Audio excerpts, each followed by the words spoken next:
야인의 장구단상 이 목사의 성경 공부 51번째 영상 도우시는 성령님 6번째 이야기 성령의 열매입니다. 안녕하십니까. 미국 애리조나 북부 그랜드 캐년 동쪽에 있는 투바시티라는 작은 광야 마을에서 미국 원주민 나바호족 그리고 호피족과 함께 살고 있는 이 목사입니다. 부족한 것이 많지만 이곳을 좀 더 살기 좋은 곳으로 만들고자 아주 작은 촛불 하나 들려고 애쓰는 일꾼에 불과합니다. 지난 영상에서 나눈 성령의 은사에 이어 이번 영상에서는 성령의 열매에 관해 말씀을 나누고자 합니다. 이를 위해 성령의 열매를 구체적으로 언급한 갈라디아서를 참고할 것인데, 갈라디아서는 구원은 믿음으로 또 생활 어떻게 살아야 할 것인지는 성령을 따라 살라는 이러한 교훈이 아닌가 싶습니다. 갈라디아서 5장 16, 23절 말씀에 성령의 열매에 관한 말씀이 나오는데 특히 오늘은 그 중에서 16, 18 그리고 22, 23절만 봉독을 하도록 하겠습니다. 내가 이르노니 너희는 성령을 쫓아 행하라. 그리하면 육체의 욕심을 이루지 아니하리라. 너희가 만일에 성령의 인도하시는 바가 되면 율법 아래 있지 아니하리라. 오직 성령의 열매는 사랑과 희락과 화평과 오래 참음과 자비와 양성과 충성과 온유와 절제니 이 같은 것을 금지할 법이 없느니라. 사람들은 성령의 은사를 사모하여 은사 받기를 애쓰는 것처럼 바울이 권고하는 성령의 열매를 받기 위하여 애쓰기도 합니다. 그러나 은사에 관해 이야기할 때 주어지지 않은 은사를 욕심에 따라 얻으려 애쓸 것이 아니라 주신 은사를 어떻게 발견하고 개발하여 사용할 것인가가 중요하다 말씀드린 것처럼 성령의 열매를 논함에 있어서도 성령의 열매의 정체가 도대체 뭔지 제대로 규명한다면 나머지 문제, 우리가 어떻게 성령의 열매를 맺을 것인지 그 축복은 무엇인지 맥락을 짚고 따라갈 수 있지 않을까 싶습니다.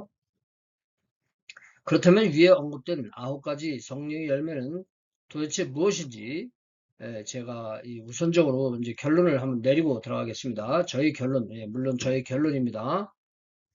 그것은 우리의 성품에 관계된 것이다.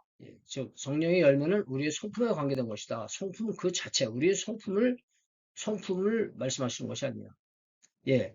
사람의 능력과 재주는 성령의 은사죠. 그러나 사랑과 희락과 화평과 오래 참음과 자비와 양성과 충성과 온유와 절제 같은 것들은 이 성령의 열매라고 했는데 이것이 바로 성품, 즉 인간 됨됨이를 가리키는 말이 아닌가 이런 생각이 드는 것입니다.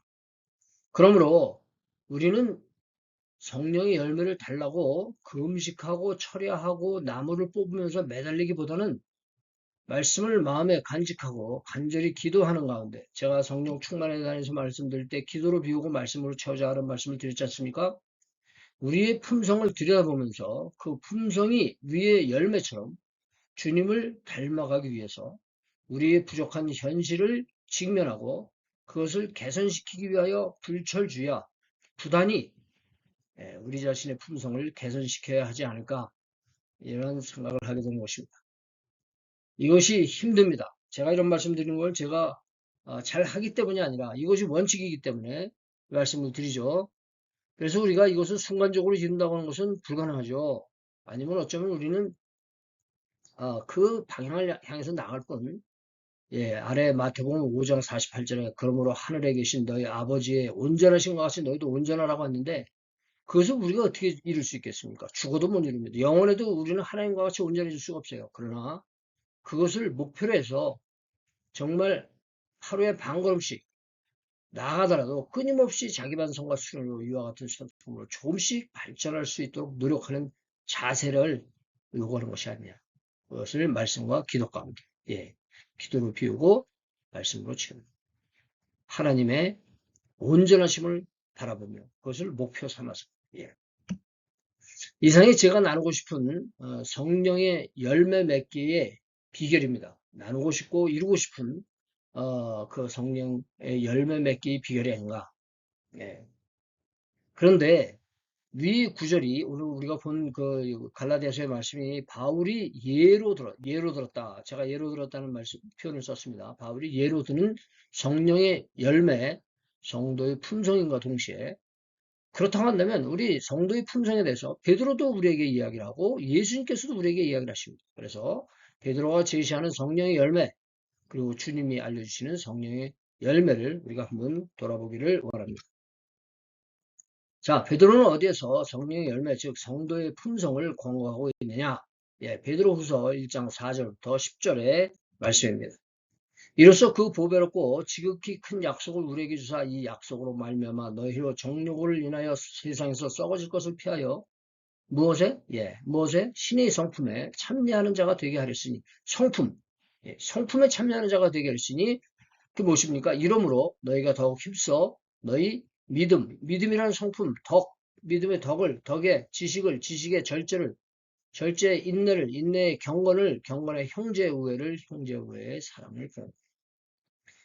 이런 것이 너에게 있어 흡족한즉 너희로 우리 주 예수 그리스도를 알기에 게으르지 않고 뭐가 없다? 열매가 없는 자가 되지 않게 하려. 이 신의 성품이라고 하는 것은 이게 열매라고 하는 사실이죠. 열매는 즉 신의 성품이라고 하는 것입니다. 이런 것이 없는 자는 소경이라 원시치 못하고 그의 옛죄를 깨끗게 하심을 잊었느니라. 예, 원시치 못하고 우리 신앙의 성숙의 길을 알지 못하고 그저 초기적인 회개의 그 단계도 우리가 넘어서지 못하고 반복하고 있는 것이 아닌가. 그러므로 형제들아 더욱 힘써 너희 부르심과 택하심을 굳게 하라. 너희가 이것을 행한즉 언제든지 실족지 아니하리라. 원칙이 분명하면은 우리가 실족하지 않을 수 있다. 실족할 수 있는 그러한 소소한 그런 그 유혹들을 우리가 이겨낼 수 있지 않겠느냐. 단계들을 이겨낼 수 있지 않겠느냐는 것이죠. 자, 그것은 베드로가 말씀하신 성령의 열매라고 저는 생각하고 다음은 예수님이 말씀하시는 성령의 열매를 생각해 보려고 합니다. 자, 어디에서 예수님이 성령의 열매에 대해서 말씀하셨을까요?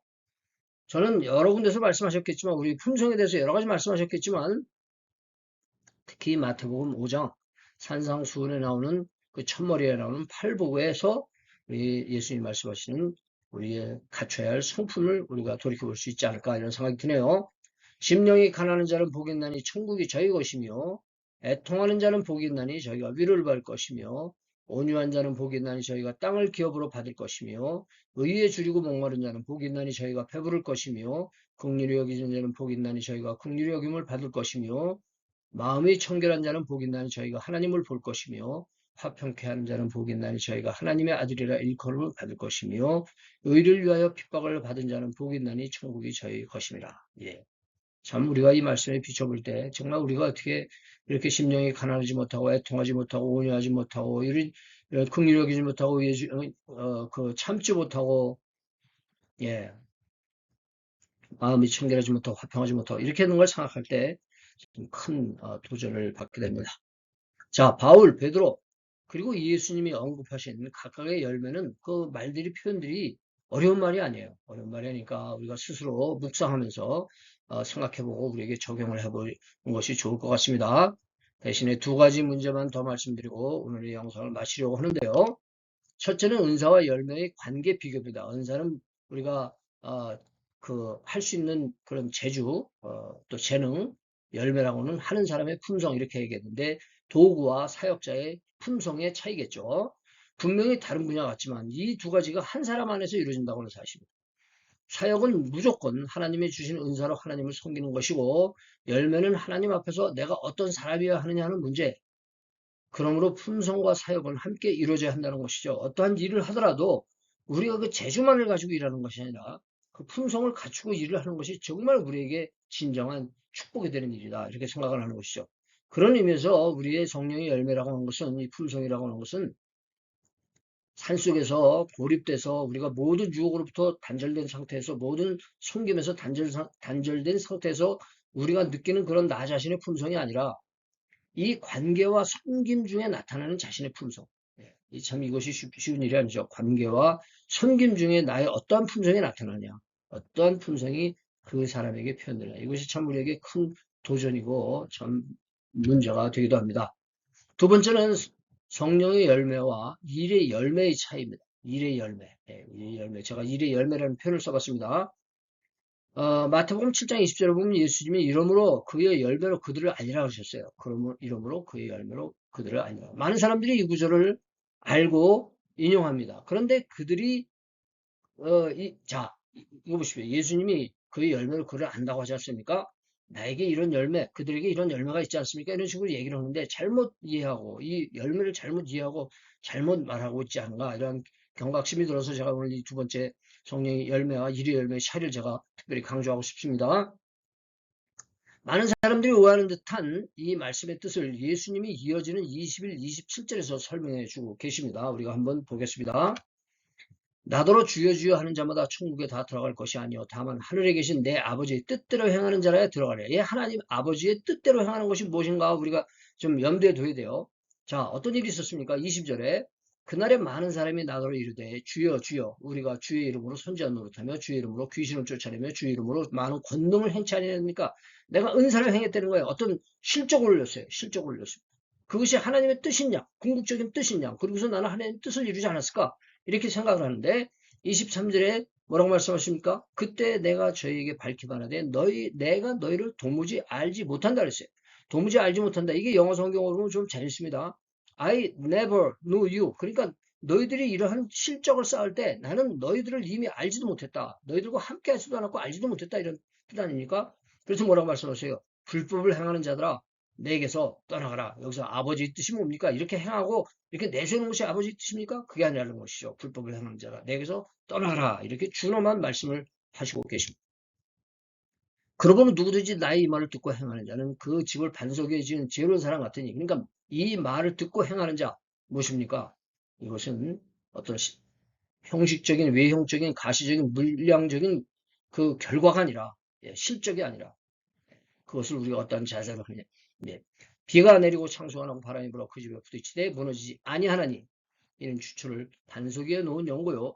나의 이 말을 듣고 행치 아니하는 자는 이 말을 듣고 행치 아니하는 자는 그 집을 모래 위에 지은 모래 위에 아무리 좋은 집을 짓고 남들이 볼 때 놀라운 실적 같지만 그것은 결코 아무 소용도 없다고 하는 것입니다. 하나님 앞에 아무 가치도 없어요. 무엇이 받쳐지지 않으면 그 사람의 품성이 받쳐지고 그 사람의 동기가 그 사람의 충성이 받쳐지지 않는다고 한다면 진심이 받쳐지지 않는다고 한다면 그것은 다 인간의 자랑거리밖에 안 된다고 하는 사실입니다. 그래서 비가 내리고 창수가 나고 바람이 불어 그 집에 부딪히면 무너져 그 무너짐이 심하다. 야, 참 우리가 이 말씀 모래 위에 지은지 반석 위에 지은지 우리가 얼마나 잘 아는 얘기입니까? 그러나 이렇게 참 두려운 교훈을 이 가운데 가지고 있고 우리가 그로 인해서 경각심을 가져야 될 줄로 생각됩니다. 그러므로 여기에서 예수님이 말씀하시는 열매는 물량적으로 나타나는 가시적인 섬김과 사역의 결과가 아니라 많은 사람들이 이렇게 오해한단 말이에요. 그리고 그러한 자기의 실적을 내세우면서 예수님보다 더 큰 어떤 권위와 영광을 누리려고 하는 이런 사람들도 있지 않을까 싶어서 참 정말 너무나 그건 참 놀라운 일 아닙니까? 참 무서운 일이 아닙니까? 예수님은요 섬김과 사역의 동기 자세를 보시는 동기를 보세요. 예수님은 동기와 자세를 보신다 그랬어요. 고린도서 4장 5절에 보니까 그러므로 때가 이르기 전 곧 주께서 오시기까지 아무것도 판단하지 말라. 주님이 판단하시기 전에 우리가 내세울 것이 없다는 것입니다. 왜냐? 그가 어둠에 감춘 것들을 드러내고 마음의 뜻을 나타내시리니 그때 각 사람에게 하나님께로부터 칭찬이 있으리라. 예수님께서 이런 것을 동기와 자세를 보시는 예수님께서 그들의 속내 성품을 파악하시고 칭찬하시는 진정한 열매임을 명심해야 한다고 사실. 그렇게 될 때 저는 이 묵상하고 싶은 묵상하는 틈틈이 묵상하는 말씀이 있어요. 그것은 데살로니가서 5장 23절의 말씀인데 평강의 하나님이 친히 너희로 온전히 거룩하게 하시고 또 너희 온 영과 혼과 몸이 우리 주 예수 그리스도 강림하실 때 흠없게 보존되기를 원하노라. 예, 우리가 예수 그리스도께서 다시 오실 때 정말 이렇게 온전히 거룩한 모습 그리고 영과 혼과 몸이 온전하게 보존되는 이런 모습을 주님께서 기대하시기를 원한다는 얘기 아니겠어요? 그때까지 이것을 우리가 그렇게 해야 된다, 갖춰야 된다, 흠없게 보존하여야 한다 이런 말씀 아니겠습니까? 우리는 우리는 재림의 예수님께서 무엇을 보시기를 원하시겠어요? 우리가 그 무엇을 보시기를 원하시는지, 우리는 그것을 어떻게 보여드려야 할 것인지, 이렇게 생각해야 할 과제가 아닌가 싶습니다. 네, 오늘은 이렇게 오늘 말씀을 마치고, 이 화면은 여기 우리 카페 주소와 이메일 여러분들 참고하시기 바라고요. 오늘의 말씀은 이걸로 마치겠습니다. 말씀을 통한 오늘의 교제에 감사드리며 다음에 또 뵐 때까지 성령 안에서 의와 평강과 희락이 귀 가정에 충만하시길 바랍니다. 저는 이만 여기서 잠시간의 작별 인사 드립니다. 학골에